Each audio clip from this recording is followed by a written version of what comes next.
କୋରାପୁଟ ଜିଲ୍ଲାର Putsil heel station.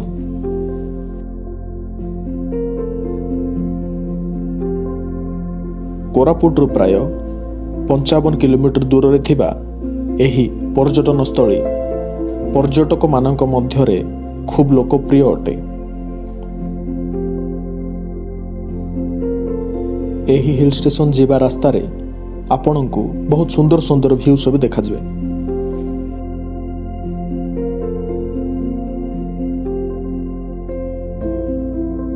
ସହରଠାରୁ ଦୂରରେ ଥିବା ଏହି ହିଲ୍ ଷ୍ଟେସନଟି ଆପଣଙ୍କୁ ବହୁତ ଶାନ୍ତ ଏବଂ ସ୍ୱଚ୍ଛ ପରିବେଶ ଦେଇପାରେ।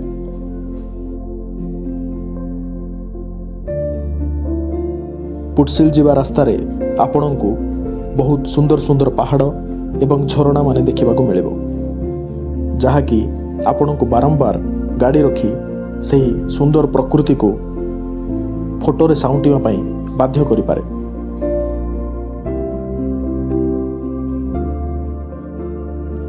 ଜନଗହଳି ଠାରୁ ବହୁତ ଦୂରକୁ ଆପଣ ଏଠାକୁ ଆସି ପ୍ରକୃତିର ମଜା ନେଇପାରିବେ।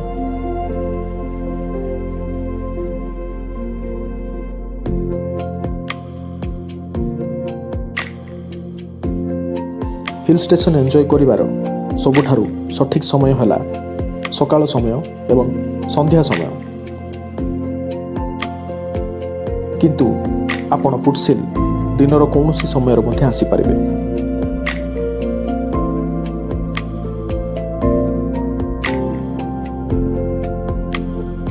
ତେବେ ଶୀତଦିନ ଆରମ୍ଭ ହୋଇସାରିଛି ଏବଂ କୋରାପୁଟକୁ ପର୍ଯ୍ୟଟକମାନଙ୍କର ସୁଅ ଛୁଟିବାରେ ଲାଗିଛି।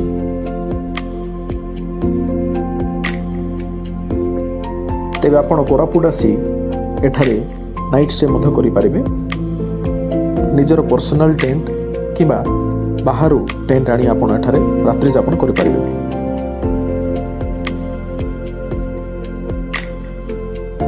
କିଛି ଦିନ ପରେ ଏହି ଖାଲି ପଡ଼ିଆରେ ଆପଣଙ୍କୁ ବଡ଼ ବଡ଼ ଟେଣ୍ଟ ସବୁ ଦେଖିବାକୁ ମିଳିବ, ଯାହାକି ଭାରତ ସରକାରଙ୍କର ଇକୋ ରିଟ୍ରିଟ୍ର ଏକ ଅଂଶ ଅଟେ। ଆପଣ ଇକୋ ରିଟ୍ରିଟ୍ରେ ନିଜେ ରେଜିଷ୍ଟ୍ରେସନ କରି ଏଠାରେ ରାତ୍ରି ଯାପନ କରିପାରିବେ। ତେବେ ଆପଣଙ୍କୁ ପୁଟସିଲ ଆସିବାକୁ ହେଲେ ସେମିଳିଗୁଡ଼ା ଏବଂ ସେମିଳିଗୁଡ଼ାରୁ ଦୁଧାରି ଆସିବାକୁ ପଡ଼ିବ।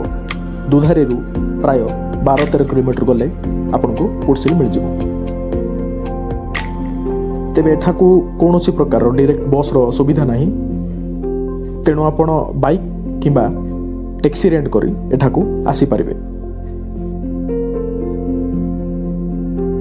ଏଠାରେ ମୋବାଇଲ ନେଟୱାର୍କର କିଛିଟା ଅସୁବିଧା ରହିଅଛି, ତେଣୁ ଆପଣ ଗୁଗଲ ମ୍ୟାପକୁ ଫଲୋ ନ କରି ଲୋକାଲ ଲୋକଙ୍କୁ ପଚାରି ଏଠାକୁ ପହଞ୍ଚି ପାରିବେ।